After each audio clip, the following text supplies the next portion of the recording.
یہ کیا ہوا غالب؟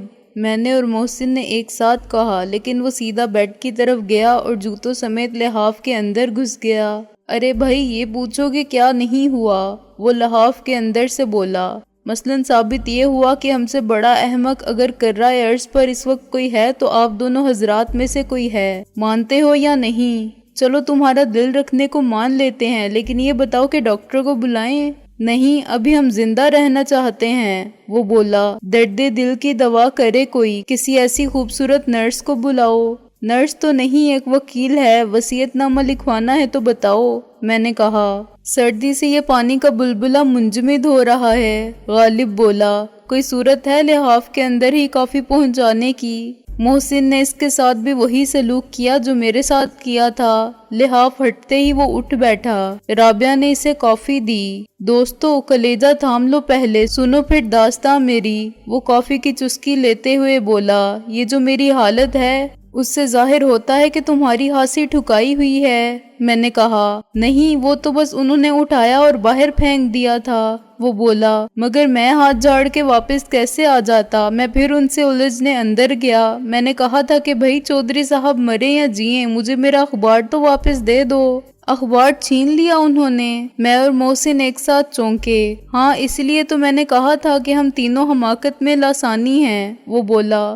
آخر ہم میں سے کسی کی عقل میں کیوں نہیں آیا کہ جب وہاں کچھ ہوا ہی نہیں ہے تو میرے ساتھ کیا ہوگا؟ وہاں سناٹا تھا، نہ سوگواران تھے نہ پولیس والے۔ چوکیدار حبیس مجھے روک سکتا تھا، مگر اس نے مجھ سے کہا کہ آپ کا انتظار ہو رہا ہے۔ فون کس نے کیا تھا؟ میں نے، لیکن مقصد تو تمہاری حفاظت تھا، میں نے کہا۔ اس سے میری حفاظت نہیں ہوئی، وہ پہلے سے ہوشیار ہو گئے، سارا سٹیج ہٹا دیا اور سارا تماشا ختم کر دیا۔ میں نے اندر جا کے کہا کہ بڑا افسوس ہوا چودھری صاحب کی وفات حسرت آیات کا، اور وہ شعر بھی پڑھا کہ حسرت ان غنچوں پہ ہے جو بن کھلے مرجھا گئے۔ مگر جو شخص مجھ سے بات کر رہا تھا کہنے لگا کہ کیا بکتے ہو؟ میں نے کہا کہ بکتا نہیں، سناتا ہوں، اور اخبار میں جو شائع ہوا تھا وہ سنانے لگا۔ بس اس نے ایک ہاتھ مارا، پہلے اخبار پر اور پھر میرے، اور دو آدمی اس کے اشارے کے منتظر تھے، وہ مجھے باہر پھینکنے کے لیے اٹھا کر لے گئے۔ اخبار کی واپسی کے مطالبے پر تھوڑی سی ہاتھا پائی ہوئی،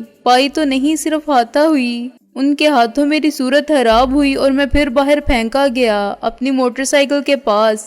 گیٹ بند ہو گیا اور میں اٹھ کے تمہاری بے وقوفی پر آنسو بہاتا آ گیا۔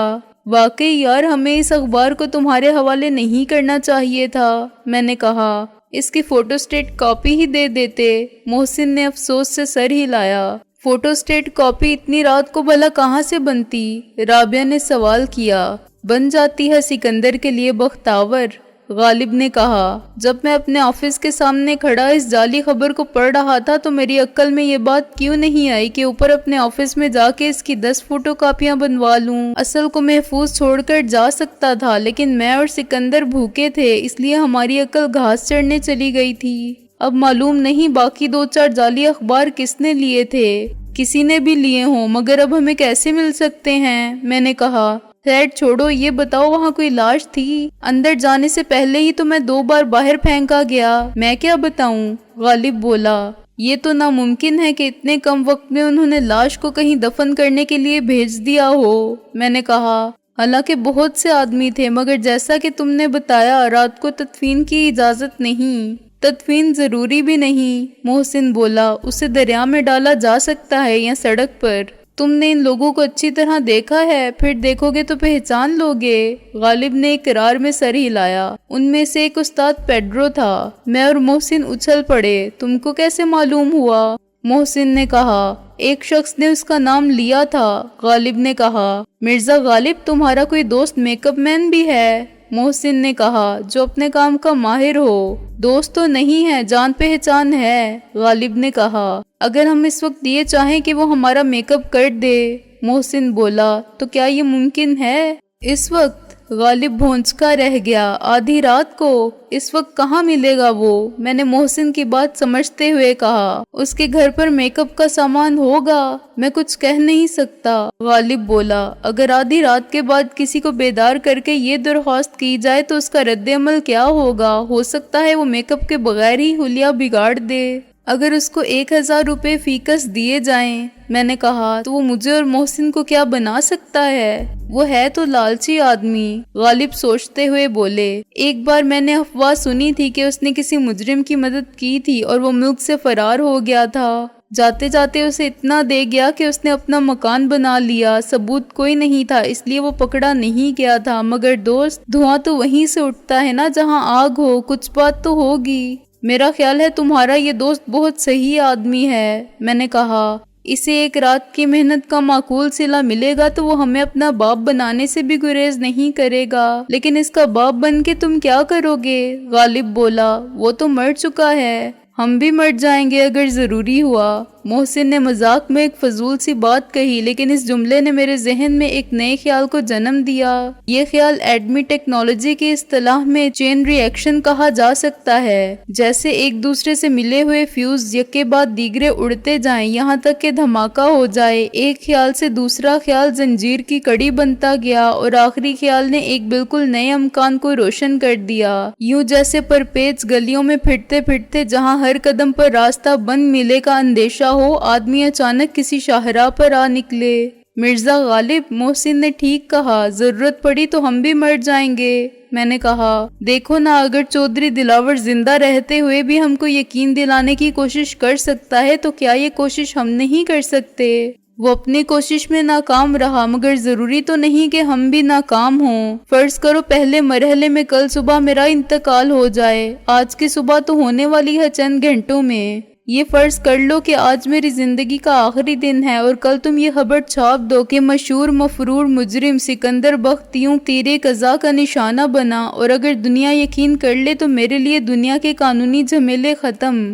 انتظام ایسا ہو کہ دلاور جیسا ہوشیار آدمی بھی نہ سمجھے کہ کوئی اور میرا داؤ مجھ پر ہی آزما رہا ہے۔ وہ سب منہ کھولے بیٹھے تھے اور ان کے لیے وہ بات سمجھنا محال تھی جو میرے ذہن میں تھی، لیکن محسن کے اور میرے درمیان جو ذہنی ہم آہنگی تھی وہ غیر محسوس طریقے پر کچھ ٹیلی پیتھی جیسے مواصلاتی رابطے کا کام کرتی تھی، اور اکثر ایسا ہوتا تھا کہ جو بات میرے دماغ میں آتی تھی وہ اس کے دماغ میں یوں پہنچتی تھی جیسے ایک ٹی وی اسٹیشن سے کیمرے کی آنکھ کوئی منظر دیکھے اور آواز کے ساتھ تمام تفصیلات اور سارے رنگ ٹی وی سیٹ میلوں دور اسے پلک جھپکنے سے بھی پہلے دکھا دے۔ کچھ لوگ کہتے ہیں کہ دل کو دل سے راہ ہوتی ہے، مگر یہ شاعرانہ بات ہے۔ سائنسی وضاحت پیش کرنے والوں کا نظریہ یہ ہے کہ خیالات کی لہریں بھی ایک فریکوینسی رکھتی ہیں، اور جہاں دو افراد کے خیالات کی یہ فریکوینسی مل جائے وہاں الفاظ کا وسیلہ ضروری نہیں رہتا۔ حقیقت کچھ بھی ہو، یہ مشاہدہ میں نے بارہا کیا تھا کہ بات ابھی میں نے کہی نہیں تھی کہ محسن نے سمجھ لی تھی۔ یہی اس وقت بھی ہوا۔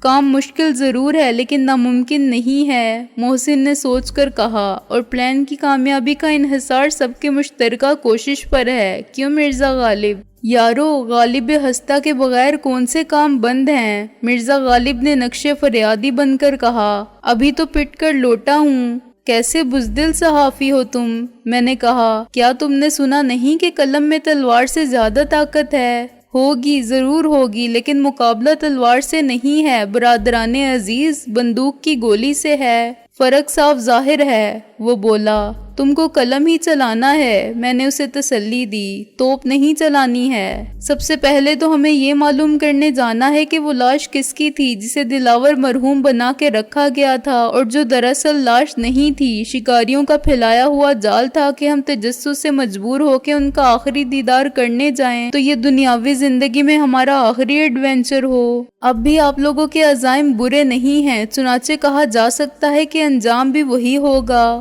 غالب نے کہا، تم ایسی باتوں سے ہمارا حوصلہ کم نہیں کر سکتے، ہمارے ساتھ خواجہ نیک محمد جیسے سورما ہیں۔ میں نے کہا، خواجہ نیک محمد؟ غالب حیران ہو کے بولا، یہ کون الو کا پٹھا ہے؟ استاد ٹیڈی نے اسے رضائی میں سے باہر کھینچ لیا۔ وہ ہم ہیں۔ وہ غالب کی ناک سے ناک ملا کے بولا، اچھی طرح دیکھ لو تاکہ غلط فہمی نہ رہے، ورنہ قسم مولا علی کی۔ میں نے فوراً ٹیڈی کو پیچھے کھینچ لیا۔ محسن اور رابعہ دانت نکالتے رہے۔ کیا کرتے ہو استاد؟ میں نے کہا خانہ جنگی کے لیے MRS میں بالکل گنجائش نہیں، سب لاٹھی والے مل کر رہتے ہیں تاکہ ہر بینچ ان کی رہے۔ لا حول ولا قوت۔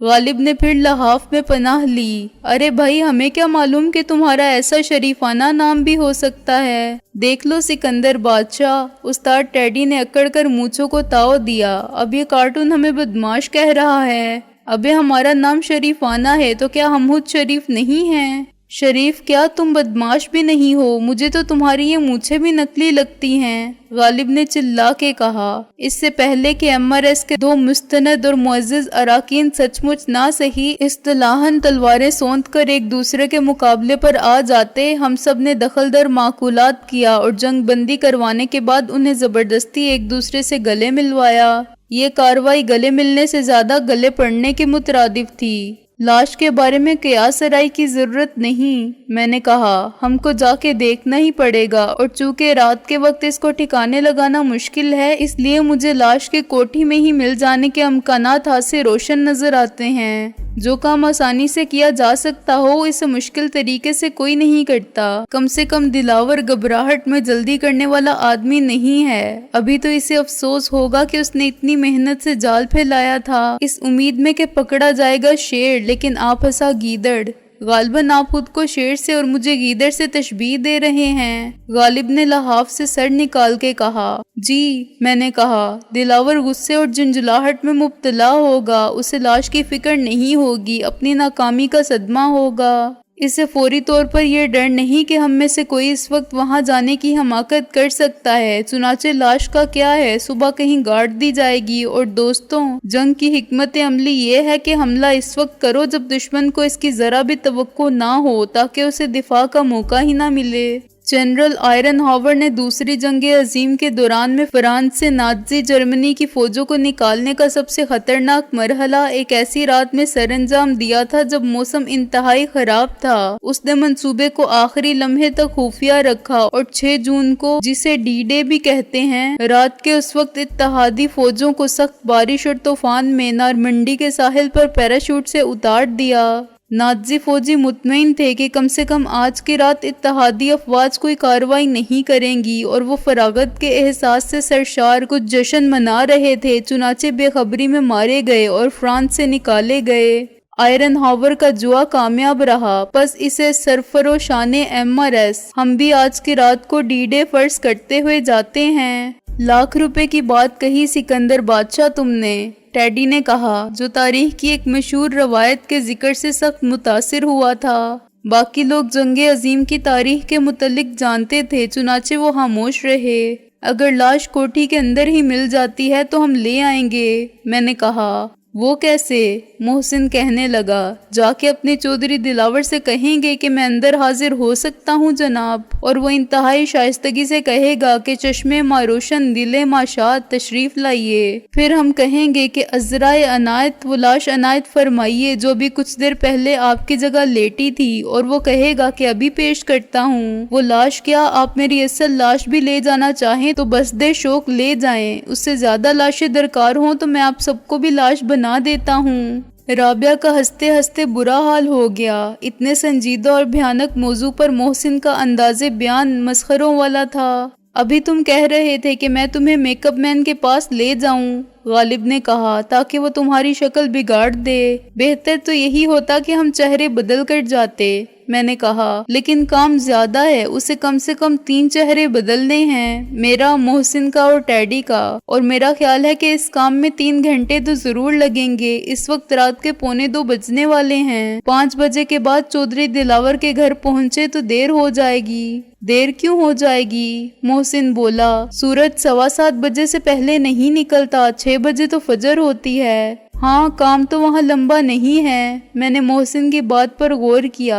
آدھے گھنٹے سے زیادہ نہیں لگے گا۔ کیوں غالبان مغلوب؟ ہم اس وقت نکل جائیں اور تمہارے اس لالچی دوست یعنی میک اپ مین کو خواب غفلت سے بیدار کر دیں تو کیا یہ ممکن ہے کہ وہ 1 گھنٹہ فی چہرہ محنت کر کے ہمیں 5 بجے تک کچھ اور بنا دے؟ فلم سٹار رنگیلا، ہٹلر یا شاہ جنات کا ہم شکل؟ میں کیا کہہ سکتا ہوں؟ غالب بولا،